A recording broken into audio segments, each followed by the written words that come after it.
नमस्कार, मी श्रीकांत उमरीकर. आपण पाहतात ॲनलायझर. लाईक करा, शेअर करा, सबस्क्राईब करा. ॲनलायझरचं ॲप डाउनलोड करा.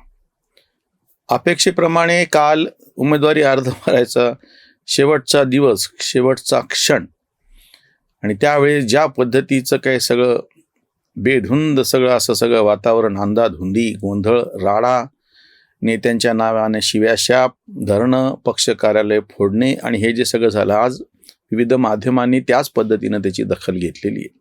कुठल्या एका पक्षाचं नाव घ्यायची गरजच नाही. सगळ्याच पक्षांमध्ये निष्ठावंतांना डावललं, बाहेरच्यांना संधी दिली, मग बंडखोरी होणार. या पक्षाचा माणूस त्या पक्षाचा बी फॉर्म घेऊन AB फॉर्म घेऊन तिकडे अर्ज भरतो. हे सगळा गोंधळ संपूर्ण महाराष्ट्रभर पाहायला मिळाला. खरं तर ह्याच्यामध्ये सगळ्यात पहिला जो दोष आहे तो तुम्ही आम्ही जे मतदार आहेत ना, आपलाच दोष आहे. जेव्हा आपण अशा वेळी बाहेरून आलेले त्यांनाच तुम्ही हे केलं असं म्हणतो, मग असे बाहेरून आलेला म्हणून जो उमेदवार असतो त्या उमेदवाराला आपण निवडून कसं देतो? ज्याला निवडून दिलं नाही त्याच्याबद्दल मुद्दाच नाही. लोकशाहीचं जसं गुण आहे तसंच सगळ्यात मोठा दोष म्हणा किंवा कमकुवतपणा असा आहे की लोक ज्याला मत देतील तो निवडून येतो, तो कोणी का असेल. अगदी तुरुंगात असलेल्या माणसालाही लोकांनी जर मत दिलं तर तो निवडून येतो आणि लोकप्रतिनिधी म्हणून बसतो. मग ते नगरसेवक असो, ग्रामपंचायत सदस्य असो, जिल्हा परिषद असो, आमदार खासदार असो, लोकांनी मत दिले की तो निवडून आला. आणि आम्ही मागच्या व्हिडिओत म्हणलं तसं ते लोकांचा कौल मान्यच करावा लागतो. याला काहीच पर्याय नाही. हा लोकशाहीचं जसं गुण आहे तसा सगळ्यात मोठा दोष सुद्धा आहे. त्यामुळे पहिला दोष आपला आहे. आपण जेव्हा अशा विविध पक्षांचे उमेदवार, त्यांची बंडखोरी, मग ते अपक्ष उभे राहणार आणि त्याच्यावरती जी टीका करतो, तुम्ही पक्षाचे कार्यकर्ते असा, नाही तर पक्षाचे सहानुभूतीदार असा किंवा सर्वसामान्य मतदार असा, सगळ्यात पहिला दोष आपला येतो की आपण तशा पद्धतीचे उमेदवार निवडतो का. किंवा दुसरीकडून जेव्हा आपण असं म्हणतो की समोर काही पर्यायच नाही, बाकीचे सगळेच वाईट आहेत, म्हणून त्यातल्या त्यात हा बरा म्हणून आम्ही निवडलं, मग तुमचाच दोष आहे हा. या ठिकाणी तो मुद्दा उपस्थित होतो जो अण्णांनी उपस्थित केला होता आणि जो आजही माझं म्हणणं निरर्थक आहे, फालतू आहे. नोटाचं चिन्ह EVM वरती दिल्यानं झालं का इतक्या वर्षामध्ये? 2014ची लोकसभा, 19ची, 26ची, ह्या काळातल्या सगळ्या विधानसभा, ह्या सगळ्या काळामध्ये तुम्ही नोटाचं चिन्ह EVM वरती होतं, त्याच्यातून काय घडलं का? म्हणजे म्हणून म्हणलं की पहिली जबाबदारी सर्वसामान्य मतदारांमध्ये ही येते की तुम्हाला चांगली माणसं निवडून देणं इतकंच नाही, चांगल्या माणसांनी निवडणुकीला उभं राहा, भले ते अपक्ष का असं ना, ही आपली जबाबदारी आहे सर्वसामान्य नागरिक म्हणून. हे पहिले लक्षात घ्या. पक्ष, त्या पक्षांमधले निष्ठावंत, त्या पक्षांमधले बंडखोर, घुसखोर, स्वार्थी, हे सगळं नंतर येईल. सगळ्यात पहिली जबाबदारी सर्वसामान्य नागरिक म्हणून आपली आहे की तुम्हाला किंवा ज्या पक्षाचा उमेदवार चांगला वाटतो त्या पक्षाच्या उमेदवाराच्या पाठीशी उभं राहणे. त्या उमेदवाराला त्याच्या पक्षाने तिकीट नाही दिलं तरी अपक्ष म्हणून जेव्हा तो उभं राहील तेव्हा तुम्ही ह्या सगळ्या गोष्टीचा गांभीर्यानं विचार करण्याची आज गरज आहे. कारण की नगरपालिकांमध्ये तरी एवढं झालं नाही, पण महानगरपालिका जिथे सगळ्यांचे स्टेक अडकलेले आहेत, गुंतवणूकदारांचे फार मोठ्या प्रमाणात इकडं सगळ्यांकडे लक्ष आहे. 1-2 नव्हे, 29 महानगरपालिका, अर्ध्याच्या जवळपास लोकसंख्या याच्यामध्ये आहे. इतकं मोठं सगळं हे खेळ आहे. त्यामुळे पहिला मुद्दा जो उपस्थित होतो आहे तो आपण, तुम्ही, आम्ही सर्वसामान्य मतदार हे चांगल्या उमेदवाराच्या साठी, केवळ तो उभं राहिलेल्यापैकी चांगला असं नाही, चांगला माणूस निवडून येण्याच्यासाठी आग्रह धरणे, त्याला उभं करणे, पक्ष त्याचा कुठला असो किंवा तुम्हाला वाटतं तो तुमचा पक्ष असो किंवा अपक्ष असो. आता दुसरी जो विषय होतो गंभीर या सगळ्या याच्यातून पुढे आलेला आहे तो पक्षाच्या पातळीवरती. पार्टी विथ डिफरन्स अशी टिमकी भाजपवाले मिरवत होते आणि सगळ्यात जास्त गोंधळ त्यांच्याकडे झालेला. ते तर स्वाभाविकच आहे, ज्याच्या हातात म्हणजे तळ राखील तो पाणी चाखील. त्याच्या पद्धतीनं तुमच्याकडे हे आहे म्हणल्यानंतर त्या पक्षाचे जे पदाधिकारी आहेत ते सगळे आपल्या नातेवाईकांना, जवळच्यांना तिकीट देण्यासाठी मरमर करणारच. ह्या पक्षांनी किंवा विनॅबिलिटी, निवडून कोण येऊ शकतं, ताकद कोणाची, म्हणजे एकीकडून सर्वसामान्य उमेदवार पक्ष कुठला आहे ते बघतो आहे, दुसरीकडून पक्ष कोण ताकदवान उमेदवार आहे पैशानं, त्याच्या बाकीच्या सगळ्या दृष्टीनं, म्हणजे हे एक विचित्रच दुष्टचक्र होऊन बसलेलं आहे. सर्वसामान्य उमेदवाराला तिकीट द्यावं तो निवडून येण्याची शक्यता नाही, चांगला उमेदवार आहे पण पक्ष चांगला नाही तरी निवडून येईल की नाही शंका आहे. या सगळ्या गोंधळामध्ये काही ठिकाणी बऱ्याच ठिकाणी पक्ष सुद्धा हे शरण गेलेले दिसतात व्यवस्थेला. आणि दुसरीकडून उमेदवार सुद्धा जो पक्ष आहे सध्या केंद्रात सत्तेवरती आहे, राज्यात सत्तेवर, त्याचं तिकीट भेटलं तर जास्त चांगलं म्हणून मरमर. हे जे सगळं दुष्टचक्र आहे हे भेदायचं असेल तर पक्षाच्या पातळीवरती, जसं मी सर्वसामान्य लोकांची पहिली जबाबदारी म्हणलो तसे पक्षाची पण जबाबदारी आहे की पक्षानं त्यांचं म्हणून काही ना काहीतरी त्यांना कल्चर, त्यांची संस्कृती उभी करणं भाग आहे. अन्यथा हे त्यांचं त्यांनाच ओझवून बसलेलं, बाकीच्यांचं नाही. मी अतिशय छोटं, तुलनेनं किरकोळ असलेलं उदाहरण सांगतो. ज्या सार्वजनिक संस्थेमध्ये मी सलग 8 वर्ष काम केलं, छत्रपती संभाजीनगरला अभियांत्रिकी महाविद्यालयाच्या माजी विद्यार्थ्यांची संघटना आहे.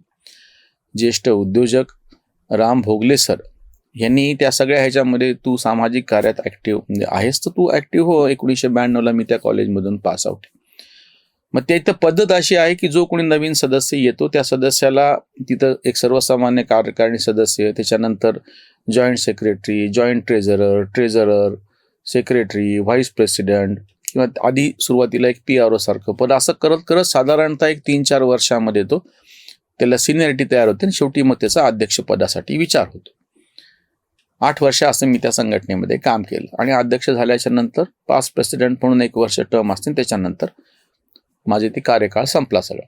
तर ह्या सगळ्यातून बेनिफिट असा होत असतो. ती अतिशय छोटी आणि स्वयंसेवी संघटना आहे, पण ते मॉडेल इतकं चांगलं आहे की जर तुम्ही पक्षाच्या पातळीवरती सुद्धा सर्वसामान्य प्राथमिक सदस्य, त्याच्यानंतर कार्यकारिणी सदस्य, त्याच्यानंतर तुम्ही प्रत्येक वॉर्डनिहाय, प्रत्येक मतदारसंघनिहाय त्याची यादी करून त्याची सिनियरिटीची लिस्ट, असं जर तुम्ही करत बसलात किंवा त्याच्यातून सॉर्ट आउट करून, तर त्याच्यातून निदान किमान एक पक्षाच्या पातळीवरती शिस्त लागेल.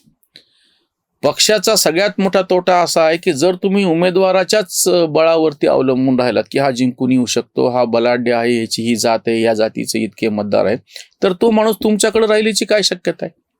उद्या तो तुमच्याकडून निघून पण जाईल. व्यक्ती महात्म्य नको, हे संघाची शिकवण आहे म्हणून ती सांगते. बाकीच्या पक्षाबद्दल तर बोलायची काही गरजच नाही. जर तुम्ही व्यक्ती महात्म्य वाढवून ठेवलं तर आज अशी परिस्थिती झाली की तुरुंगात असलेले सुद्धा काही डॉन आणि गुंड आणि माफिया हे निवडून आलेले आहेत. का? तर ती सगळी यंत्रणा त्यांनी दाबून ठेवलेली. त्याच्यामुळे जशी पहिली जबाबदारी तुम्हा आम्हा सर्वसामान्य मतदारांची आहे, तशी दुसरी जबाबदारी पक्ष पातळीवरती पक्षानं त्यांचं म्हणून काहीतरी धोरण ठरवणं. तुम्ही ठरवा ना, तुम्हाला किती टक्के जागा कोणाला द्यायच्यात. बाहेरून आलेल्यांसाठी इतक्या जागा, पक्ष कार्यकर्त्यांसाठी, निष्ठावंतांसाठी इतक्या जागा, काय काय तुम्हाला जे ठरवायचं ते ठरवा. पण तुम्हाला जोपर्यंत तुम्ही ठरवणार नाही, शॉर्टलिस्ट करून यादी तयार करणार नाही, तोपर्यंत हा प्रश्न सुटणार नाही.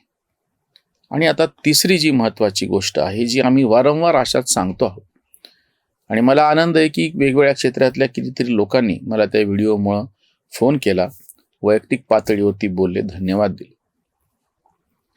सगळ्यांनाच का राजकारणात जायचं आहे किंवा प्रत्येक पक्ष कार्यकर्त्याला जाऊन ह्याच्या बाबतीमध्ये मी कम्युनिस्ट पक्षाचं कौतुक करेल, मी त्यांचा टीकाकार असलो तरी. जुनी त्यांची संघटना अशी होती, आत्ताच्या काळातलं काय मला माहिती नाही. निवडून कोणी येऊ, तिकीट पक्षानं दिलेलं सगळे मान्य करायचे, आणि त्या निवडून आलेला जो कोणी त्यांचा लोकप्रतिनिधी असेल तो त्याचा सगळा पगार पक्षाला द्यायचा आणि पक्षाकडून त्याला पगार मिळायचा. मला ते शिवाजी महाराजांच्या काळातलं आठवलं की शिवाजी महाराजांच्या सैन्याला एक नियमित पगार होता. ज्याच्याकडं घोडा आहे त्या घोड्याची पण व्यवस्था सरकारमधून केली जायची, आणि जिथं कुठं ते गेले असतील लूट, ती पैसा न पैसा जमा करणं, सरकारमध्ये जमा करण्याची शिस्त होती. त्याच्यामुळं शिवाजी महाराजांच्या मृत्यूनंतर सुद्धा 27 वर्ष लोक त्यांच्यासाठी लढत होते. हे अद्भुत चमत्कार जो घडलेला आहे तो काही त्या काळातच फक्त व्हावा असं नाही, आजही तशी परिस्थिती. सर्वसामान्यांनी मिळून आपला जो पक्ष आहे त्या पक्षासाठी काम करावं, पक्षासाठी सगळ्या पद्धतीनं तुम्ही तुमचे तन मन धन अर्पण करावं, आणि पक्षानं जे दिले त्याच्यावरती तुमची गुजराण करावी, तर पक्ष व्यवस्था टिकेल. पक्षाची म्हणून काही धोरणं आहेत, मग ते लोकांच्या समोर येऊ शकेल. आणि त्याच्यातली तिसरा मला मुद्दा जो स्पष्टपणे तुमच्या समोर मांडायचा, प्रत्येकाने निवडूनच का आलं पाहिजे मला कोडं कळत. एक पक्ष आहे, त्या पक्षाचा एखादा प्रवक्ता म्हणून चांगलं करतोय, पक्ष आहे त्या पक्षाचं कोणी संघटनात्मक पातळीवरती चांगलं काम करतो आहे. तुमच्या सगळ्यांना ते निवडून येऊन शासकीय पातळीवरचे फायदे तोटे लाभ सगळे पदरात पाडून घ्यायचे, तर त्याच्या जीवावरती आपली पक्ष संघटना बाकीचं काही चालवायचं असेल तर ते मी मागच्या वेळेस उदाहरण दिलं तसं. मग जो तुमचा प्रत्यक्ष कार्यकर्ता आहे, मोठा झाला, मंत्री झाला, त्यानं पक्षाच्या कार्यालयात खुर्च्या फर्निचर केलं आणि पक्ष सोडताना ते घेऊन गेलं, असं व्हायचं. त्याच्यामुळं ही पण एक गोष्ट आहे की प्रत्येकानं निवडून यायचं आणि प्रत्येकानंच हे न करता वेगवेगळ्या क्षेत्रामध्ये काम करणारे जी लोक आहेत त्यांना बळ देण्याचं काम सुद्धा पक्षाला पक्षाच्या पातळीवरती म्हणून करावं लागेल. पक्षाची सांस्कृतिक आघाडी आहे, पक्षाची विधी आघाडी आहे, पक्षाची अल्पसंख्याक आघाडी, हे नुसतं कागदोपत्री म्हणून नाही चालायचं. वेगवेगळे आयोग आहेत, शासकीय पातळीवरती सुद्धा काम करायच्या संघटना आहेत किंवा सांस्कृतिक पण मी तुम्हाला सांगतो त्या क्षेत्रात मी काम करतोय म्हणून. शरद पवार सारख्यांनी यशवंतराव चव्हाणच्या माध्यमातून कितीतरी त्यांच्या पक्षातले आणि त्यांच्याशी संबंधित कार्यकर्ते, साहित्य संगीत कलातले त्याच्याशी जोडून घेतले. चांगलं उदाहरण आहे. आम्ही भले त्यांच्यावर एरवी किती टीका करू, हे सगळं सगळ्या पक्षांना करावं लागेल. केवळ प्रत्येकाला तिकीट द्यायचं आणि ही पण कल्पना तुम्ही स्पष्टपणे द्यावी लागेल इतकी वर्ष काम केल्याच्या नंतरच तो तिकिटासाठी पात्र आहे म्हणून. ते तसं नाही केलं तर तोटा जो काय तो पक्षालाच आहे. काल तिकीट अर्ज भरायचा शेवटचा दिवस असताना ज्या पद्धतीनं गदारोळ झाला त्याच्यावरची ही उसंत वाणी. उमेदवारांची नकोच ती यादी फुकावादावादी चाललेली, निवडून जो येईल तो खरा, पक्षासाठी बरा तोच आहे. कोणत्याही मार्गे हवी आहे सत्ता, हातामध्ये पत्ता हुकुमाचा. फॉर्म देऊ जरी कुणालाही एबी, जिंके तो कोणी बी आपलाच. एका संगे लळा, दुसऱ्याला डोळा, गळ्यामध्ये गळा तिसऱ्याचा. पक्षोपक्षीचे ते कुठे निष्ठावंत, वळवळे जंत सत्ता तुर. कांत मतदारा राहा तुरे जागा, पक्का ठेव धागा लोकशाही, पक्का ठेव जागा लोकशाही. निवडणुकीच्या मार्गानं लोक निवडून देणे आणि त्या लोकप्रतिनिधींच्या हाती सगळा कारभार सोपवणे, ह्याच्यामधला एक थोडासा वेगळाच धोका आता जाणवतो आहे. सगळं काही सरकारच्या हातामध्ये देऊन ठेवल्याच्या नंतर सरकार नावाचा भस्मासूर प्रचंड मोठा होऊन बसतो आणि असा जो मोठा झालेला हा भस्मासूर आहे हा परवडत नाही. प्रत्येक पक्षाच्या कार्यकर्त्याला पक्ष कार्य वगैरे सोडून त्याला निवडूनच यायचं असतं. निवडून काय पक्षासाठी आणि पक्षाच्या प्रेमासाठी नाही. निवडून यायचं असतं ते की तिथं जो काही मलिदा ठेवलेला आहे तो जो गुळ आहे त्याच्या भोवती हे सगळे मुंगळे गोळा झालेले आहेत. त्याच्यामुळे आपण सगळ्यांनी मिळून सगळ्यात पहिलं काम हे करावं लागेल. सरकार नावाची अनावश्यक अवाढव्य प्रचंड मोठी वाढून बसलेली जी काही यंत्रणा आहे तिचे हातपाय तोडून तिला मार्जिनलाइज करून सरकार म्हणजे किमान सरकारी हस्तक्षेपच किमान पाहिजे असं नाही, सरकारच किमान पाहिजे. आणि एकूण जे बजेट, एकूण जो कर सगळा गोळा होतो त्याच्या काही अतिशय कमी अशी रक्कम सरकार नावाच्या यंत्रणेवरती व्हावी आणि बाकी सगळी रक्कम विकास कामावरती आणि याच्यावरती व्हावी. तर कुठं चांगलं चित्र आपल्याला उभं राहू दिसेल. सरकार म्हणजे आहेच मुळात 2.5-3% लोकांचं, सगळे मिळून सरकारी कर्मचारी लोकप्रतिनिधी मिळून, आणि त्यांच्यावरती बजेट किती खर्च होतो आहे 70-72%. आणि ते तुम्ही पेन्शन वगैरे जर मोरली तरी 80% इतकी रक्कम जवळपास सरकार नावाची यंत्रणाच खाऊन टाकते आणि फक्त 20% रक्कम उरती आहे विकासासाठी. हे चित्र आपल्याला सगळ्याला म्हणून बदलावं लागेल. जोपर्यंत ते बदलणार नाही तोपर्यंत ह्या अशा मारामाऱ्या, ह्या अशा विकृती जन्माला येतच राहतील. इथेच थांबूया. धन्यवाद. स्वधर्म जागृतीचा विधायक